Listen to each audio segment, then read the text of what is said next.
Let's start with, I guess, the first one, which is overlays. So for us, it kind of comes down to what you're looking to do with the property.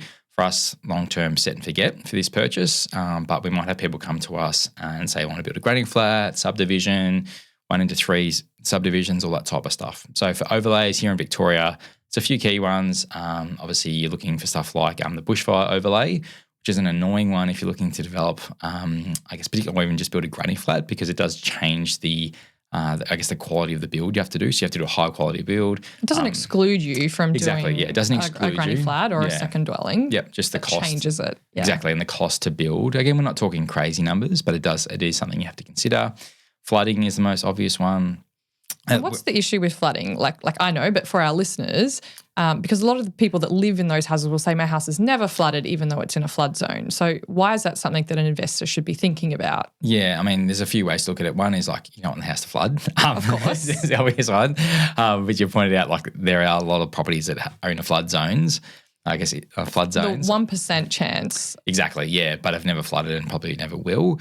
The second one is like insurance, particularly the way they calculate it these days. A lot of it's automated. If you're in a flood zone, you might just default paying a higher insurance rate. So we obviously check that as well. We haven't bought any flood zone properties in Victoria. No. I also, or anywhere, sorry, I should clarify that. But there's one, I was looking at property in Franks North that off market in the 600s the other day. And it ticked a lot of boxes. I went through the property off market and it was in a flood zone. I was like, Frankston North, what are you doing to me? Like all the places. And yeah, there's probably 3 properties in Frankston North that are in flood zone. And this was one of them. I was like, oh, well, there you go. So that property is still available. And this is probably closer to Seaford area, I guess. Exactly, close to that Seaford. And it's because like obviously the way the water flows down that main road and then it kind of trickles into this one street. Again, worst case scenario, that's what happens. So interestingly though, and this is why investors should care, it's a property available in Frankston North in the 600s and it's still available. And again, I think it's because a lot of people look at it. Going back 10, 15 years, owner-occupiers wouldn't have even thought about it and investors wouldn't have been like, oh, that house is in a flood zone, because it would have been a lot harder to identify. Whereas now there's probably 10, 15 platforms on the internet where you can search something and it's going to say this property is in a flood zone. And if you're an interstate investor, you don't want to buy it because if you have reservations about it, another investor is going to have the same reservations in 5, 10 years whenever you look to sell the property.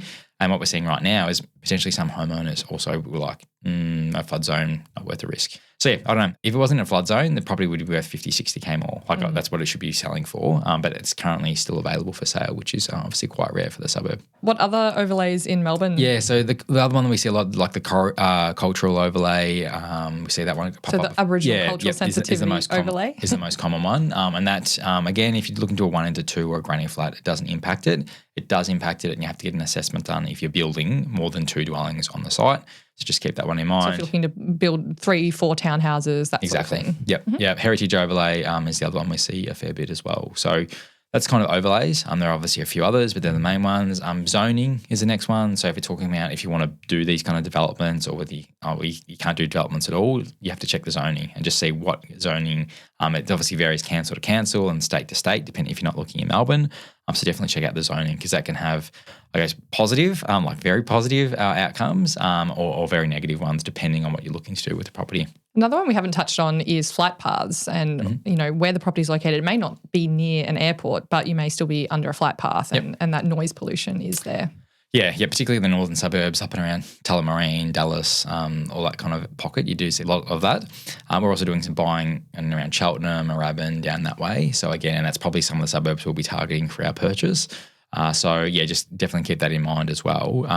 I'd say a little tip is to go when it's busiest. So for us, when we're buying in and around Moorabbin and that kind of location, it's really busy on Saturdays and weekends because it's a lot of like hobbyist, pilots and that type of thing, as opposed to the huge commercial ones, which you get at the main kind of Tullamarine airport. The other two, they're different, but I'll cover them together. Easements. So a lot of easements on property, whether that's sewer, whether it's something else, please check those. Conveyancer can do some of those checks. If you're using a buyer's agent, they should definitely be doing those checks. We do see some weird properties, like it's usually from past clients when we run through their portfolio and you have like multiple easements on the same property and you can't build anything on it, that type of stuff. So check that out. And then covenants is the other one that you do see a lot in Melbourne as well. So You can get covenants removed, but it's expensive. You sometimes have to go through the courts. It's a process. It's just a headache you don't really want to have, particularly if you are looking to do some form of development. The most common ones we're seeing, on the lower end, you get stuff from 60, 100 years ago when the house was first established and built. It's like the fence must be at least 1.1 meters high or something like that. Like that's a covenant you can see, which you don't really care about. Other ones we see are the house has to be made of 80% brick and stuff like that. Which so that includes if you're going to do an extension or a renovation, exactly. You have to make sure that it also abides with that covenant. Yep. Yeah, so there's that. But the one that we see the most that ruins some of our deals, and like there's a property that we loved but we actually pulled out of, is because it says you can't be more than one dwelling on that site. So again, like Cranbourne, Carrum Downs, a few of those other suburbs, you will see this covenant pop up. I wouldn't say all the time, but more than I'd like to see, annoyingly. I know there's been people successfully get those covenants removed to build a granny flat or a second dwelling, so it is doable. But again, there's a process and you don't want to spend $800K with the expectation of doing that and then not actually getting that covenant removed. So just something to consider there. And I think the difference with the covenant is when you're looking at a property, a specific property, and you're doing your due diligence, generally you can check things like zoning, overlays, easements yourself. But with the covenant, it's attached to the title. So you generally don't know whether there's one on the property until you get the Section 32. Exactly. And that's included there in those documents. Yep. Yeah, which is, I guess slightly different in state by state. Yeah, definitely. What else should we be considering? Yeah, so the two other big ones are social housing. So we check that as well. Like in some of the suburbs are buying in, like there's some pockets that are 25, 30, 40% social housing, where then if you go a few streets away, it's 0, 2, 3, 4%. So that's the one we definitely check. And I'd recommend checking. There's lots of other platforms out there, including getting it house by house. You can kind of see what that breakdown looks like.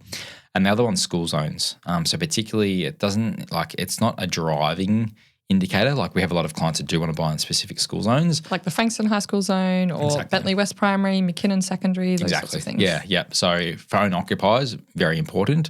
But if you're in a suburb where there is not like a particular well-known school, it probably matters a little bit less. But if you're buying that in some of the ones you mentioned or others where it's a very highly desirable school, then making sure you're in that school zone versus 1 or 2 streets out definitely matters. Other stuff now, and this is kind of going a bit more narrow, but like not on main roads, not on roundabouts, all that kind of stuff. Like there's opposite of school. You want to be in the school zone, but not opposite. Yeah, exactly. or it's not even not opposite. Like sometimes opposite can actually be better than what you do see, which is maybe a street off where like everyone parks. And sometimes they can't park out front of the school; they park the street around, which is even busier than where the school is. But yeah, we've had a lot of property in Frankston North, which is opposite schools. Like a lot of properties we've seen in the last 6 to 12 months, which we just haven't pulled the trigger on because the location is just obviously not ideal. So we've avoided those. The other one, which I've seen, there's a great example of another buyer's agent buying one, is like petrol stations. Why? Yeah, backing onto a petrol station. No. Like there's a property. It was online for ages. It just sat there.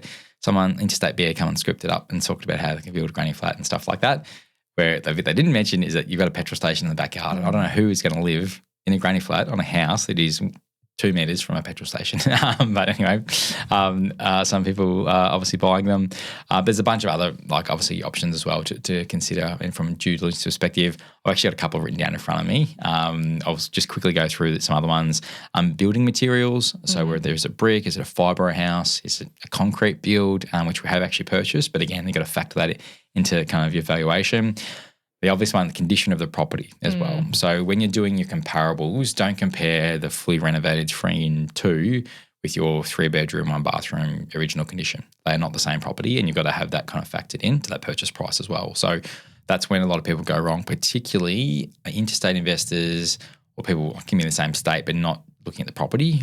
We hear a lot of people buying property off agent video walkthrough videos and then having issues when they're like, but the agent didn't show me this when they did the video, which, I mean, of course not. They don't work for you. They work for the vendor.